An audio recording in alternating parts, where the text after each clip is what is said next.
Queridos, lembra daquela frase, sou brasileiro e não desisto nunca? Virou campanha publicitária, comunicação em massa, saiu da esfera de uma boa propaganda para se tornar alguma coisa que de vez em quando nós falamos, quando queremos falar sobre resiliência, sobre perseverança, sobre esperança de dias melhores. Mas o que é que significa realmente esse enunciado? Não desisto nunca. Essas ideias de resistência ao invés de desistência, de esperança ao invés de desespero, certamente fazem parte não apenas da experiência de alguém porque é brasileiro, mas certamente faz parte da experiência de alguém que encontra a verdadeira esperança. A verdade é que a esperança ou a falta da esperança parece ser uma coisa que é muito comum ao coração humano. Ao fim de 2021, aquela tradicional pesquisa de um instituto de estatística que foi realizada naquele ano apontou que, entre aspas, a esperança e a felicidade global naquele ano estavam diminuindo em comparação com o ano passado. Eu lembro a você que esse foi o ano do ápice da Covid-19, quando chegamos ao fim de 2021 com aquela expectativa de que estava diminuindo, e então veio aquela famosa e trágica segunda onda. E aí, obviamente, que quando passou de um ano para o outro, as pessoas frustradas, decepcionadas, acabaram dizendo que tinham pouca esperança para o futuro.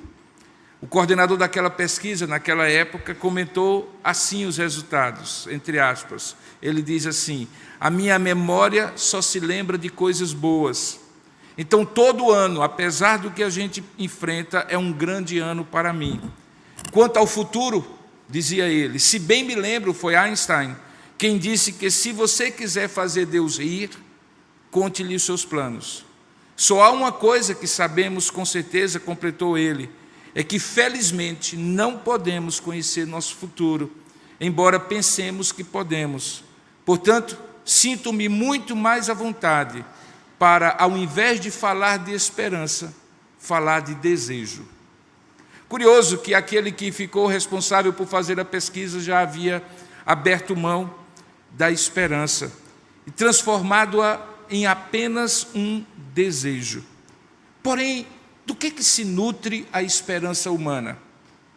De forma genérica, queridos, pelo menos de 3 supostas certezas. A primeira delas é que existe no ser humano uma capacidade dele, e somente dele, de superar todos os limites e obstáculos e conseguir o que se deseja para ser feliz. Alguns que assim creem nesse tipo de felicidade fazem da força de vontade o motor da esperança. Outros, no entanto, reconhecem que não dependem só de si e então acham que o mundo todo, na sua bondade e no seu amor, vai ser solidário, empático, colaborativo. E aí não somente a força de vontade, mas a famosa solidariedade, gentileza, faz com que alguns tenham esperança no futuro melhor. Alguns, especialmente na nossa época, acreditam, em terceiro lugar, que a capacidade da ciência, da tecnologia, que tem feito a vida melhorar em tantos lugares e de tantas formas, seria a fonte melhor para a felicidade. Então, quando você junta vontade humana, solidariedade humana e racionalidade humana, o mundo todo tem buscado nessas 3 fontes a razão da sua esperança. Mas a pergunta é, será que elas realmente são fontes seguras, âncoras seguras para a esperança? Para o apóstolo Paulo, não. Em 1 Coríntios capítulo 15, quando ele faz aquela majestosa exposição da esperança na ressurreição, ele diz: se a nossa esperança se limitar apenas a esta vida, somos os mais infelizes de todos os homens. Então, para hoje não ser apenas teórico e ficar falando sobre a esperança, eu gostaria de convidá-los a ver uma situação específica da vida de Jesus, um encontro com alguém que transformou a vida dessa pessoa e lhe deu a verdadeira razão de esperança. Abra sua Bíblia, por gentileza, em João capítulo 5, a partir do verso 1 ao verso 8. Esse é um relato, dentre outros tantos contidos, de pessoas que se encontram com Jesus, que é o grande protagonista da história da redenção, nos quais fica claro que a esperança não é um sentimento, mas também não é fruto de uma boa vontade humana, nem da solidariedade humana. A esperança não é algo, a esperança, como veremos, é alguém. Diz assim a palavra de Deus em João capítulo 5, verso 1 ao verso 8. Abra sua Bíblia ou acesse no seu celular, João capítulo 5, do verso 1 ao verso 8. Diz assim a palavra do Senhor: passadas estas coisas, havia uma festa dos judeus e Jesus subiu para Jerusalém. Ora, existe ali junto à porta das ovelhas um tanque, chamado em hebraico Betesda, o qual tem 5 pavilhões. Nestes jazia uma multidão de enfermos, cegos, coxos e paralíticos, esperando que se movesse a água, porquanto um anjo descia em certo tempo, agitando-a, e o primeiro que entrava no tanque, uma vez agitada a água, sarava de qualquer doença que tivesse. Estava ali um homem enfermo, havia 38 anos. E Jesus, vendo-o deitado e sabendo que estava assim há tanto tempo, perguntou-lhe: queres ser curado? E respondeu-lhe o enfermo: Senhor, eu não tenho ninguém que me ponha no tanque quando a água é agitada, pois enquanto eu vou, desce outro antes de mim. Então Jesus lhe disse: levanta-te, toma o teu leito e anda. Que Deus abençoe a sua palavra lida. Amém. Vamos orar por um momento. Ó Deus amado e querido Pai, nós queremos te pedir a iluminação do teu Santo Espírito para que possamos ouvir a tua voz nesse texto sagrado que por si só é tua palavra, mas que nessa manhã de maneira muito especial pode se tornar para nós a tua mensagem nesta manhã. Pedimos que o Senhor venha nos dar graça de entender a tua palavra, dilata o nosso conhecimento, a nossa capacidade de compreensão, mas que ela não seja apenas racional, intelectual, cognitiva, que ela seja espiritual. Abre os nossos olhos para ouvir a tua voz a partir da exposição da tua palavra. É o que nós oramos em nome de Jesus. Amém. Queridos, algumas vezes que eu fui a Israel, eu estive nesse tanque de Betesda. Em 1888 ele foi descoberto, as suas ruínas, e exatamente ali na parte norte de Jerusalém, onde está a porta chamada Porta das Ovelhas, ficam as ruínas desse tanque de Betesda. O nome Betesda significa lugar ou casa de misericórdia. Originalmente aquele lugar parecia um verdadeiro hospital a céu aberto. Veja, havia 5 pavilhões lotados de pessoas com as mais diversas enfermidades, mas que tinham um desejo em comum: o desejo pela cura dos seus males.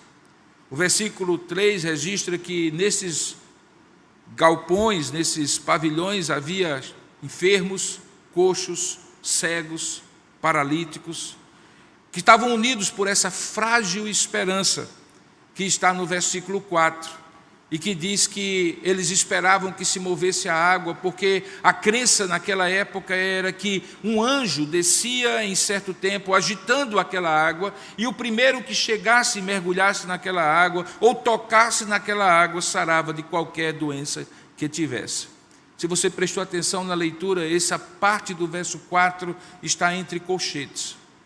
É curioso que quando na Bíblia, na sua Bíblia em português, um texto está entre colchetes, significa, manuscritologicamente falando, que aquela parte talvez foi acrescentada em alguns dos milhares de manuscritos do Novo Testamento. E por isso algumas edições nas línguas modernas colocam, para nossa cautela, aquele texto entre colchetes.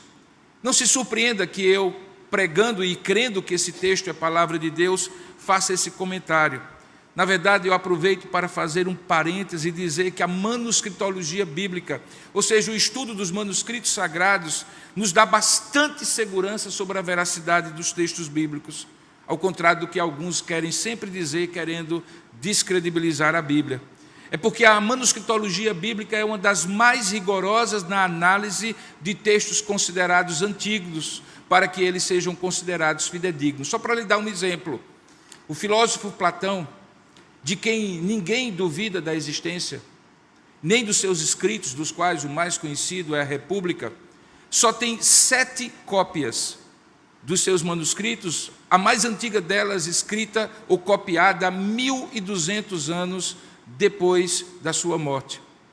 Mas a Bíblia tem alguma coisa como 5.400 manuscritos gregos completos ou fragmentos, 10.000 manuscritos em latim, 9.300 manuscritos em diversos outros idiomas antigos, como o síriaco, o copta, o armênio, o gótico e o eslavo. E mesmo assim, alguém prefere acreditar em Platão e na República do que acreditar na Bíblia. No entanto, o que importa aqui nessa história não é provar para você que esse texto foi inspirado por Deus. É mostrar o que ele quer trazer para nós como mensagem. Observe, aquela multidão que estava ali tinha um desejo de que aquela água parada, de repente se movesse. Eles baseavam toda a esperança deles numa crença de que aquele mover das águas era provocado por um anjo. Mas o texto não chancela essa crença, apenas registra.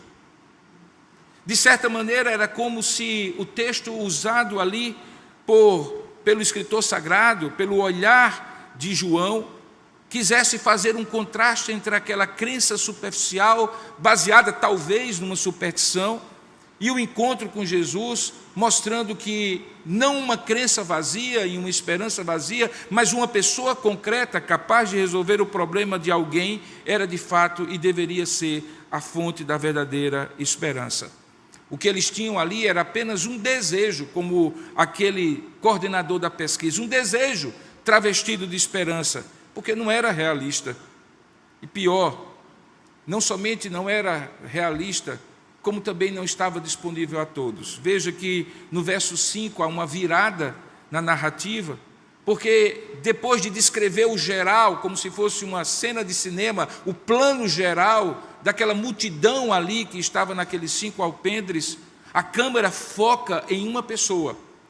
E diz o texto que havia ali, no verso 5, um homem enfermo há 38 anos. Por favor, entenda o texto corretamente.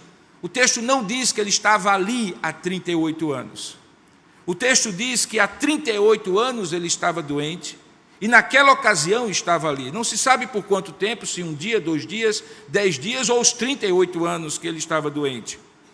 Por quanto tempo ele estava doente, portanto, não se sabia. Mas, se fosse por muito tempo, como diz a sabedoria popular, a esperança para aquele homem era a última que morreria. E, portanto, aquele homem estava ali, deitado, talvez paralisado por alguma doença ou algum acidente, algum trauma, com um único desejo.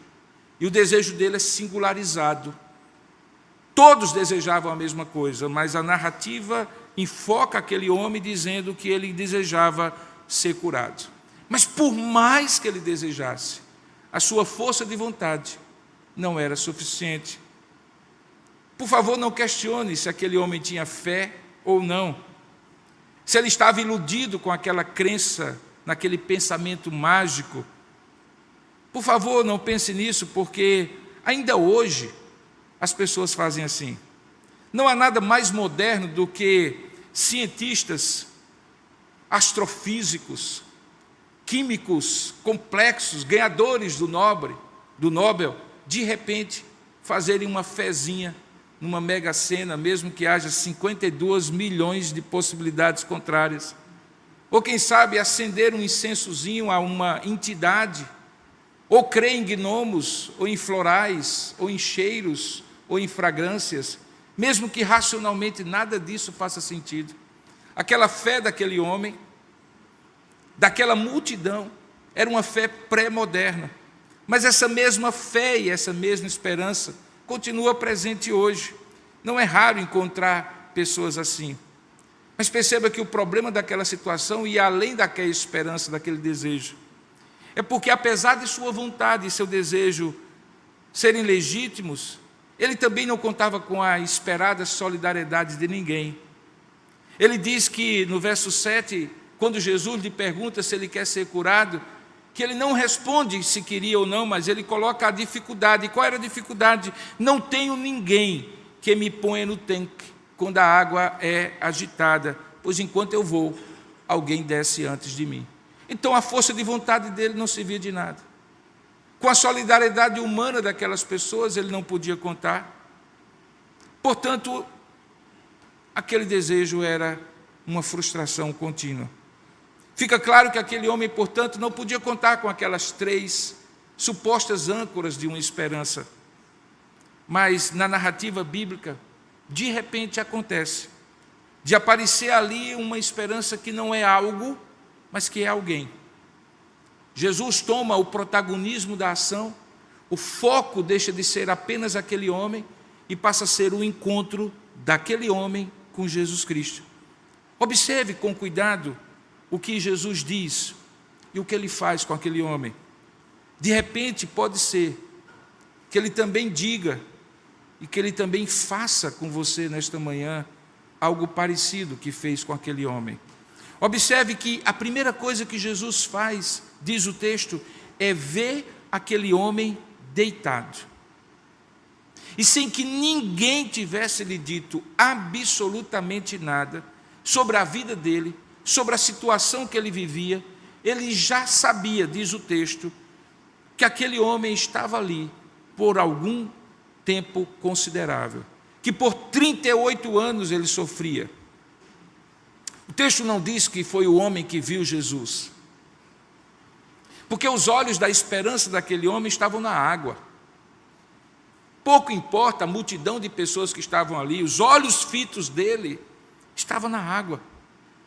Ele esperava que a qualquer momento aquela água se agitasse, e portanto ele não tirava os olhos da água. Ele iria tentar mais uma vez, como havia certamente tentado outras tantas, a ser o primeiro a entrar. Mas o texto diz que apesar dele não ver Jesus, Jesus o vê. E sempre é assim, querido. Nem sempre nós vemos Jesus, sempre Jesus nos vê. Não importa se estamos numa pequena multidão como essa. Não importa se a nossa esperança virou frustração há tempos. Não importa. Ele nos vê. E mais, ele conhece o nosso passado. O sofrimento daquele homem não era desconhecido. Ele conhecia o desalento daquele homem, o desânimo, a frustração, a desesperança, o senso de impotência. Jesus também vê a mistura de desejo e de revolta que certamente havia naquele coração, enquanto ele afundava cada dia mais, por cada dia estar tão perto e não conseguir a solução do seu problema, tão perto dos olhos, tão longe da solução. Talvez aquele homem se sentisse como um náufrago, nadando e morrendo na praia todas as vezes que alguém ia primeiro do que ele e tocava aquela água. Portanto, se tinha uma coisa certa, que Jesus vê tudo isso.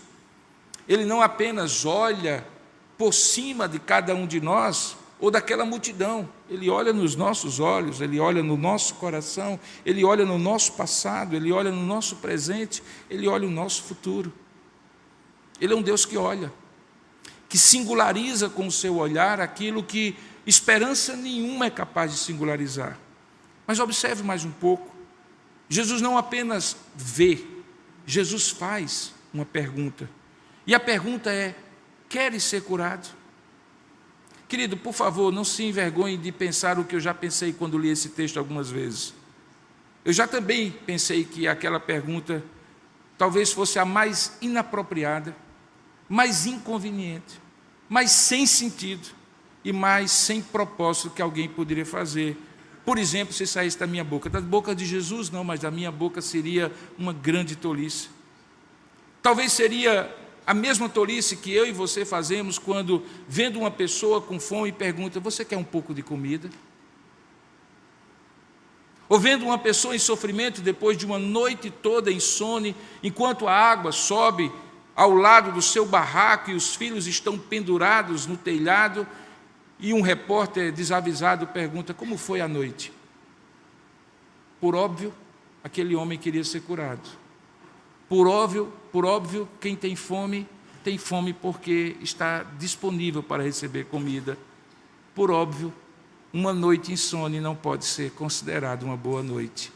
Mas por que Jesus pergunta: queres ser curado? E por que aquele homem não se ofendeu? Porque nenhum miserável se ofende quando alguém lhe vê e alguém lhe pergunta. Não porque não sabe, mas porque quer ajudar. Se a pessoa deseja ou espera o óbvio, por mais óbvio que seja, ninguém se ofende quando alguém, além de ver, se importa. Não era ali o tanque da misericórdia? Não era ali a Betesda? Pois ali estava a misericórdia em pessoa, se importando com a necessidade que nem o homem, nem os que estavam ao seu redor, nem a ciência do seu tempo tinham sido capazes de dar uma solução. E a pergunta de Jesus é exatamente aquela pergunta daquele que não apenas vê a miséria humana, mas que se importa com o miserável e vai na direção de solucionar a sua miséria. Por isso Jesus vê, por isso Jesus pergunta: queres ser curado? Mas ele não para por aí. Depois de perguntar e olhar, Jesus diz com autoridade as seguintes palavras: levanta-te, toma o teu leito e anda. Todos nós sabemos que ver, perguntar e escutar são atitudes básicas de quem quer entender uma situação, de uma anamnese, seja num consultório ou mesmo na vida. Quem não consegue ver, quem não consegue perguntar, quem não consegue escutar, não consegue entender. Mas coloque-se no lugar daquele homem por um instante e veja como as 3 ordens que Jesus dá a ele soariam estranhos ainda hoje. Como assim? Levanta-te. Eu não posso me levantar, Senhor, há 38 anos. Eu já perdi a esperança de ter esperança na minha própria capacidade. Não é que eu não quero, eu não consigo. Como assim, toma o teu leito? Senhor, esse meu leito tem sido a minha segunda pele. A minha casa, a minha cama, a minha cozinha, o meu quintal. É quase a minha carapaça desse meu corpo de molusco sem movimento diante da minha condição. Como assim? Levanta-te, toma o teu leito. Como assim? Anda. Anda para onde, Senhor? O destino para onde eu gostaria de andar era aquela água, mas eu nunca chego a tempo. Andar para onde? Ali na água estava a minha esperança. Para onde eu devo andar? Percebe como aquelas 3 frases, aquelas 3 ordens de Jesus não soariam estranhas para mim, como também soou certamente para aquele homem? Mas antes que ele racionalmente rejeitasse aquelas perguntas, diz o texto que imediatamente o homem se viu curado. E porque se viu curado, tomou o seu leito e pôs-se a andar. Que coisa maravilhosa é quando Deus não nos permite que com a nossa racionalidade, frustração, decepção e senso de impotência, a gente não escute a ordem cheia de autoridade que Ele nos dá. Levanta-te, toma o teu leito e anda. Ele vê, ele pergunta, ele manda o homem levantar-se, tomar o seu leito e andar. O que ele estava fazendo, queridos, era mais do que curar aquele homem. Jesus estava lhe restaurando a esperança, mas uma esperança que não era mais no futuro, já tinha se tornado presente. Sabe, eu defino esperança não como otimismo, não como força de vontade, não como uma probabilidade favorável. Eu gosto de definir esperança como se fosse um elástico, que em repouso seria a fé, no presente, mas que quando eu estico lá numa direção que eu quero que ele esteja, é como se aquela fé presente fosse esticada para o futuro e, portanto, a fé presente é a mesma da esperança futura. Por isso que em Hebreus capítulo 11, verso 1, diz que a fé é a certeza de coisas que se esperam e a convicção de coisas que ainda não se vê, porque estão no futuro, mas que se tornam presentes quando a fé alimenta a esperança. Observe, fé é certeza presente de coisas que ainda se esperam que aconteçam no futuro. E essa fé presente é chamada na Bíblia de convicção, certeza. Lá no dicionário é sinônimo de convicção. Convicção de fatos presentes que ainda não se veem, mas que estão presentificados pela fé e usufruídos por causa da esperança. Em Romanos capítulo 8, 24, Paulo afirma, no entanto, que há uma diferença. É que a esperança que se vê não é esperança. Pois o que alguém vê, como espera? Aquele homem não via, ele foi visto. Aquele homem não tinha respostas, mas foi perguntado. Aquele homem não podia, mas recebeu a ordem: levanta-te, toma o teu leito e anda. E o que Jesus estava fazendo era mais do que um milagre no corpo dele. Jesus estava alimentando no coração dele a esperança perdida na solidariedade humana, na sua própria força de vontade, naquilo que a ciência da época poderia ter lhe feito antes. E quando Deus faz isso, Ele faz uma obra completa.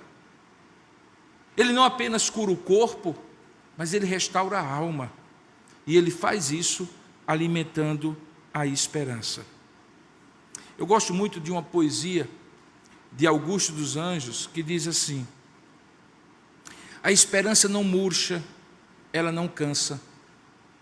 Também com ela não sucumbe a crença. Vão-se sonhos nas casas da descrença, voltam sonhos nas asas da esperança. Essa esperança que é Jesus está presente aqui. Esse lugar não é outro senão o lugar da misericórdia. E esse momento não é outro senão o lugar em que você pode ouvir Jesus perguntando: queres ser curado? Seja qual for a sua necessidade, Ele é poderoso para fazer infinitamente, até mesmo além daquilo que você espera. E o meu desejo nesse momento, em que eu caminho para a conclusão da mensagem, é: deixe Jesus tocar não somente no seu corpo, deixe Jesus alimentar a sua esperança. Talvez ela esteja combalida e você já desistiu dela, mas é talvez porque você ancorou essa esperança em âncoras muito frágeis. É preciso tirar da sua própria vontade e do seu próprio desejo, porque essa âncora não funciona. É preciso tirar da expectativa que os outros resolvam aquilo que você não consegue resolver. E é preciso olhar para Jesus, o autor e consumador da fé, que nada mais é do que a esperança no presente, que garante a certeza do futuro. Você quer colocar isso, seja o que for, diante de Deus? Eu gostaria de orar com você e por você, de maneira simples e singela. Eu gostaria de perguntar, assim como Jesus perguntou: queres? Seja lá o que for, queres? Levanta-te, toma o teu leito, anda.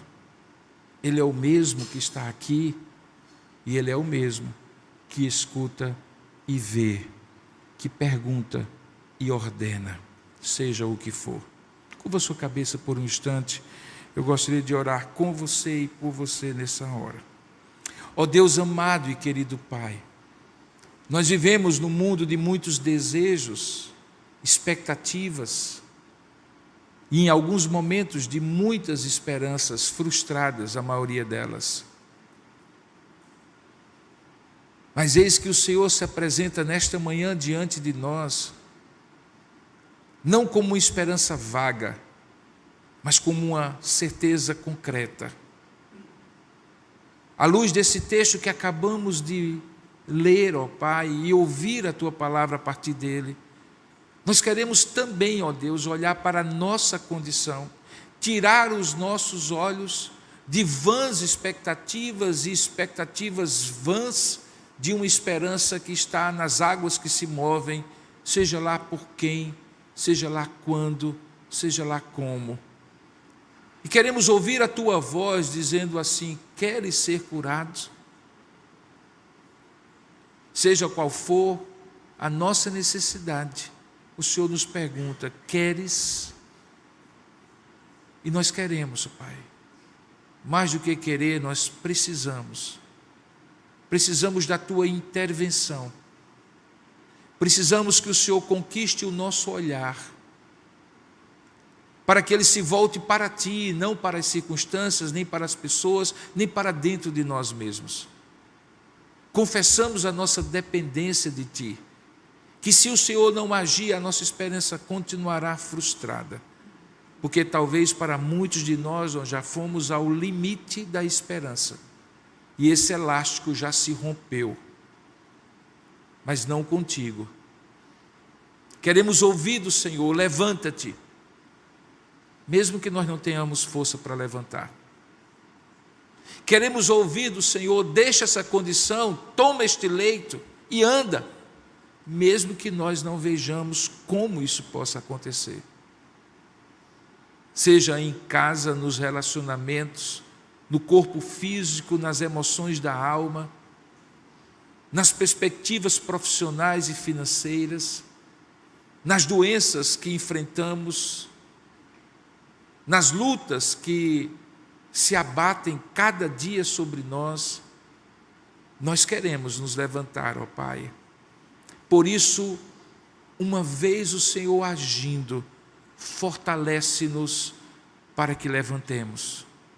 Nós esperamos o Senhor fazer isso em nós, e nós responderemos Te obedecendo, em confiança à Tua ordem: levanta-te, toma o teu leito e anda.